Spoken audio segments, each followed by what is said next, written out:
All right, here's your review on solving rational equations and simplifying rationals. I'm just going to start with the equations that's up here. I also have some examples of simplifying rational expressions. So the first step here to solve this rational equation is to factor whatever denominator you can factor. So x subtract 3 is prime. It's not factorable.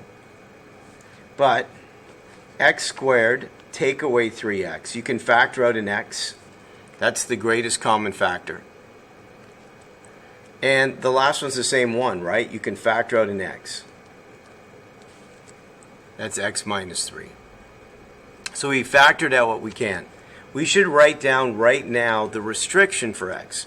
What answer can x not be, even if you did the algebra correctly and answered it? If you come up with these answers, that's still a no solution because it makes the equation undefined. Now, what makes the equation undefined is when the denominator is equal to 0. So what x value makes the denominator 0? And what's the other x value that makes the denominator 0? So those are my restrictions. If I end up with an answer that's equal to one of them, then we write down and cross it out, and that's what's called an extraneous solution. So the next step after we factor, we found the restrictions, is to make all the denominators the same. So they're almost the same. What do I need to do with the first denominator so they're all the same? So we're going to multiply the top and the bottom times x. Once all the denominators are the same, then you write down only the numerators. So the first numerator is 4x, the next numerator is 1, and the last numerator is 5. And then you solve what you see. So I'm going to subtract 1, then I'm going to divide by 4, and when I do the work I get x equals 1. At the very end we need to check, is 1 one of my restricted solutions? It's not. 3 and 0 are. So 1 is a good answer, and it's done. All right, there's a quick review on solving. Again, we're going to factor, find the restrictions, make the denominators the same, and then solve only the numerators, and then check at the end.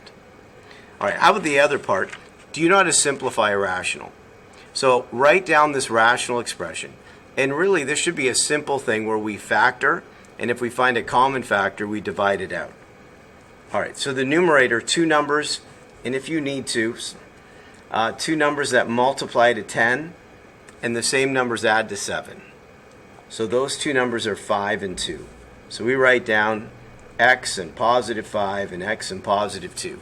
So we factored it, a simple trinomial. The denominator is a difference of squares. So we square root each term. So that's x plus 5, and the second one would be x subtract 5. So I factor the numerator, I factor the denominator. Is there a factor that matches? So x plus 5 matches. It divides out, and then what I'm left with is x plus 2 over x minus 5. All right, let's try that again. Step 1, write it down. Can you factor? Can you find the common factor? And then divide it out, and then what's left over is your answer. So in the numerator, we're going to factor out a 3x. That's called the greatest common factor. Divide, and you have x minus 3. The denominator is a simple trinomial.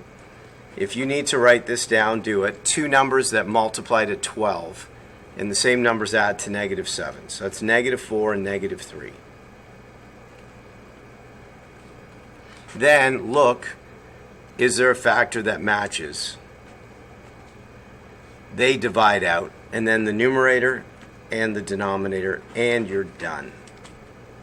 All right, Mr. G Math, over and out. Good luck. I hope that helped the review. Good luck on the quiz if you're taking it. Till next time.